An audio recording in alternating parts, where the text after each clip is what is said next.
Assalamualaikum warahmatullahi wabarakatuh. Salam, Om Swastiastu, Nama Budaya, Salam Kebajikan.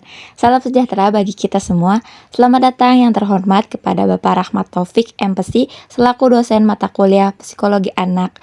Dan selamat datang juga kepada rekan-rekan dan teman-teman yang menonton video ini. Di video kali ini, kami dari kelompok 5 akan mempresentasikan perkembangan emosi sosial pada anak. Sebelum itu, izin memperkenalkan anggota kelompok 5. Yang pertama ada Diva Kamilia Kalsum Al-Aziz dengan NIM akhir 080 sebagai pembaca materi. Selanjutnya ada Valentia Maheswari dengan NIM akhir 087 sebagai pembuat PowerPoint. Selanjutnya ada Nazira Gaisani dengan NIM akhir 091 sebagai pencari materi. Selanjutnya ada Sabila Ulia dengan NIM akhir 098 sebagai pencari materi. Dan selanjutnya ada Devi Dwi Cahyani dengan NIM akhir 100 sebagai pencari materi. Dan yang terakhir ada Nasali Della Septa dengan NIM akhir 107 sebagai pembaca materi. Selanjutnya kita masuk ke pembahasan. Pembahasan yang pertama adalah definisi. Perkembangan sosial emosional anak adalah kepekaan anak untuk memahami perasaan orang lain ketika berinteraksi dalam kehidupan sehari-hari. Tingkat interaksi anak dengan orang lain dimulai dari orang tua, saudara, teman bermain, hingga masyarakat luas. Menurut Santrok, mengungkapkan bahwa pola perkembangan manusia dihasilkan oleh hubungan dari beberapa proses biologis, kognitif, dan sosial emosi. Proses biologis menghasilkan perubahan pada tubuh seseorang, gen yang diwarisi orang tua, perkembangan otak, pertambahan tinggi dan berat badan, keterampilan motorik mencerminkan peran proses biologis dalam perkembangan. Sedangkan proses kognitif menggambarkan perubahan dalam pikiran, inteligensi, dan bahasa seseorang. Kemudian, proses sosial emosi melibatkan perubahan dalam hubungan dengan seseorang dengan orang lain, perubahan emosi, dan perubahan dalam kepribadian. Santrok mencontohkan dalam senyuman seorang bayi yang tersenyum karena sentuhan ibunya. Respon sesederhana itu memerlukan proses biologis, proses kognitif, dan proses sosial emosi. Selanjutnya, karakteristik bersosialisasi. Menurut Sumarti, karakter bersosialisasi anak diantaranya yang pertama, anak memiliki satu atau dua sahabat, tetapi sahabat ini mudah berganti. Yang kedua, kelompok bermain cenderung kecil dan tidak terorganisir secara baik, sehingga mudah berganti-ganti. Yang ketiga, anak lebih mudah bermain bersebelahan dengan teman yang lebih besar. Yang keempat, perselisihan sering terjadi, namun hanya sebentar, kemudian mereka kembali baikan. Selanjutnya, ada fungsi emosi pada anak. Yang pertama merupakan bentuk komunikasi. Yang kedua, emosi berperan dalam mempengaruhi kepribadian dan penyesuaian diri anak dengan lingkungan sosialnya. Yang ketiga, emosi dapat mempengaruhi iklim psikologis lingkungan. Yang keempat, tingkah laku yang sama dan ditampilkan secara berulang dapat menjadi satu kebiasaan.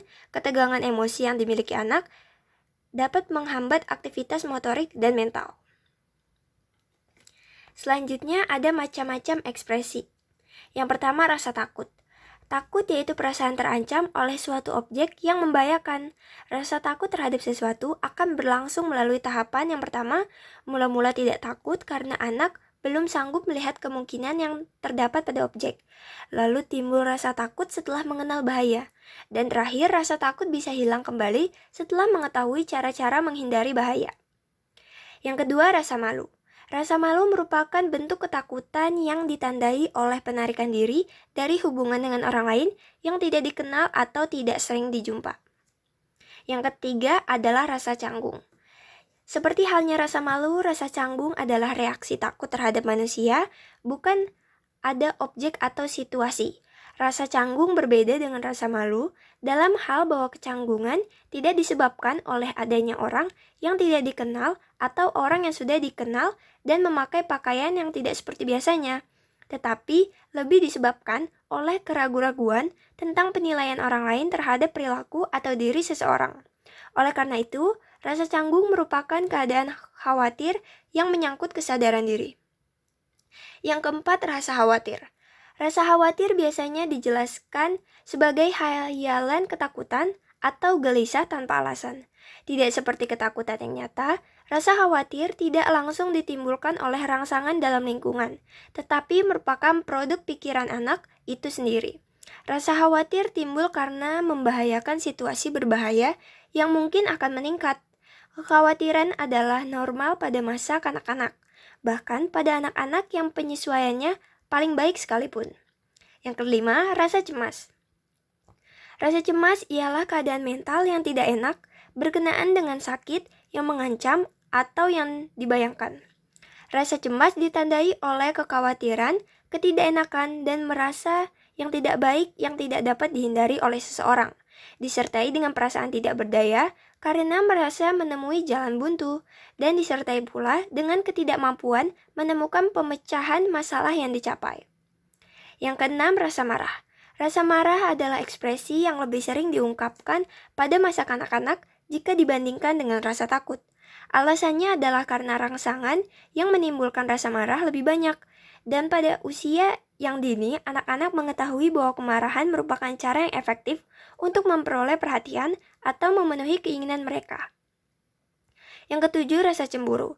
Rasa cemburu adalah reaksi normal terhadap kehilangan kasih sayang yang nyata, dibayangkan, atau ancaman kehilangan kasih sayang. Yang kedelapan, kegembiraan.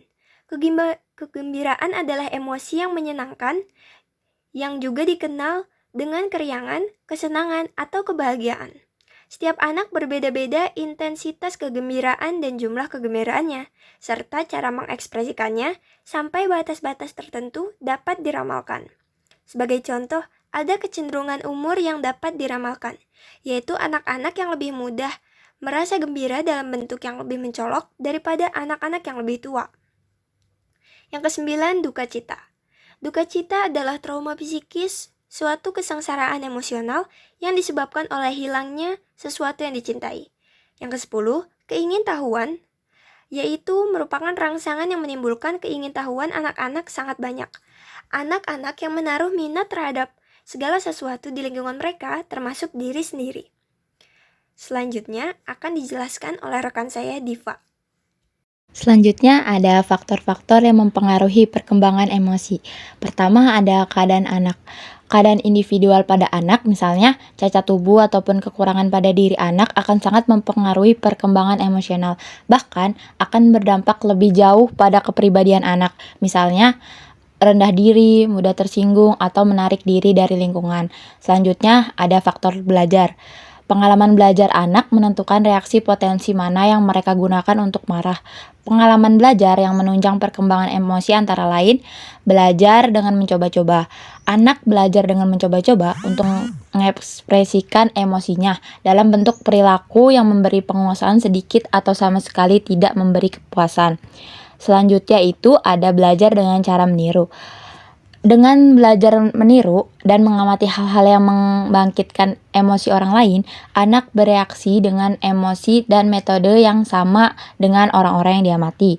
Belajar dengan mempersamakan diri, anak meniru reaksi emosional orang lain yang tergugah oleh rangsangannya yang sama dengan rangsangan yang telah membangkitkan emosi orang yang ditiru.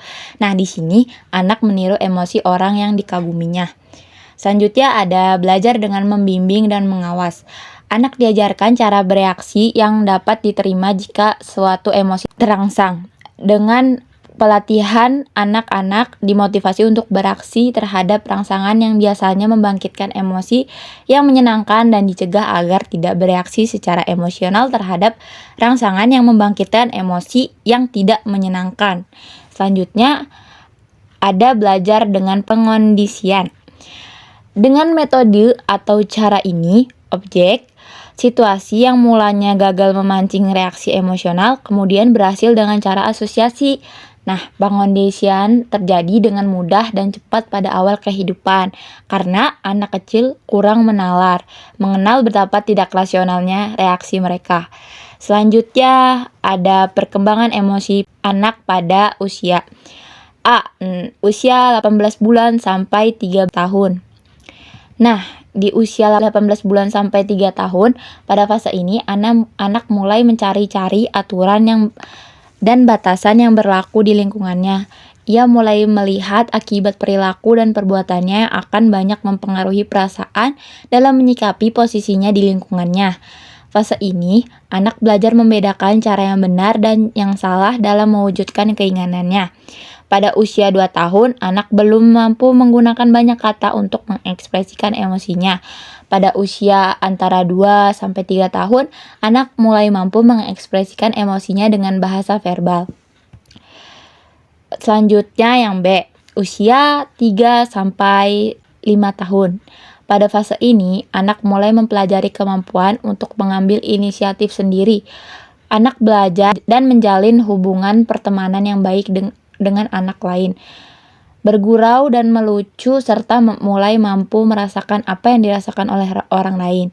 Dan untuk pertama kalinya, anak mampu memahami bahwa suatu peristiwa bisa menimbulkan reaksi emosional yang berbeda-beda pada beberapa orang. Misalnya, suatu pertandingan bisa membuat pemenang bisa merasa senang, sementara yang kalah akan merasa sedih. Nah, yang fase terakhir, usia 5 sampai 15 tahun. Pada usia 5 sampai 15 tahun, anak mulai mempelajari kaidah dan aturan yang berlaku. Anak mempelajari konsep keadilan dan anak mulai mampu menjaga rahasia. Ini adalah keterampilan yang menuntut kemampuan untuk menyembunyikan informasi-informasi. Anak usia 7 sampai 8 tahun itu mulai menginternalisasikan rasa malu dan bangga. Usia 9 sampai 10 tahun, anak mulai dapat mengatur ekspresi emosi dalam situasi emosional dan dapat merespon stres emosional yang terjadi pada orang lain. Di usia 11 sampai 12 tahun, pengertian anak tentang baik dan buruk, tentang norma-norma, aturan, serta nilai-nilai yang berlaku di lingkungannya. Selanjutnya ada jenis-jenis permainan yang mempengaruhi perkembangan emosi dan sosial pada anak usia dini. Secara garis besar, menurut Martuti 2008, kegiatan bermain dibedakan menjadi 3 kategori, yaitu 1. Belajar menjelajahi dan memanipulatif. Kegiatan ini bisa diamati sejak bayi. Anak sering menunjukkan rasa senang atau antusiasme yang besar sewaktu ia bermain atau mengamati benda-benda yang ada di sekelilingnya. Perasaan senang anak juga terlihat saat anak menjelajahi atau merasakan sesuatu pada bagian tubuhnya. Misalnya, saat anak memasukkan jempol atau jarinya ke dalam mulut. Nah, waktu telapak kakinya tergelitik, bahkan ia sanggup terpingkal-pingkal ketika diajak bercanda. Ia bisa tertidur di ayunan dan sebagainya. Jadi, sebenarnya kegiatan bermain ini berkaitan erat dengan awal pembentukan konsep diri anak. Nah, yang kedua itu bermain menghancurkan. Bermain menghancurkan mulai tampak pada awal masa balita. Dalam usia ini, anak sering bermain sambil menghancurkan barang-barang yang disusunnya dengan susah payah dan berhati-hati, lalu menatanya kembali dan menghancurkannya lagi. Misalnya, seorang anak yang bermain dengan balok kayu. Dalam sudut pandang kognitif, kegiatan ini mendukung berkembangnya pemahaman anak mengenai berbagai ciri alat permainannya. Anak menjadi paham untuk menyusun bangunan dari balok, bagian yang besar harus diletakkan di bawah, dan lain-lain. Selanjutnya yang terakhir, bermain hayal atau pura-pura. Kegiatan bermain hayal atau pura-pura mulai dilakukan sejak anak berusia 3 tahun. Kegiatan bermain pura-pura ini melibatkan unsur imajinasi dan peniruan terhadap perilaku orang dewasa, misalnya bermain dokter-dokteran, sekolah-sekolahan, pasar-pasaran, dan lain-lainnya. Khayalan anak seringkali menggambarkan keinginan, perasaan, dan pandangan anak mengenai dunia sekelilingnya. Dalam kegiatan bermain ini, anak sering mengubah identitas, nama, cara bicara, berpakaian, bahkan melakukan tindakan yang sama sekali berbeda dengan perilakunya sehari-hari. Dalam khayalannya, pada saat bermain, anak mengemukakan gagasan yang asli hasil ciptaannya sendiri. Misalnya, sebatang kayu suatu saat bisa menjadi pedang, di saat yang lain digunakan sebagai tombak, kemudian berubah menjadi senapan, dan seterusnya. Ya, sekian penjelasan dari kelompok 5. Terima kasih atas perhatiannya.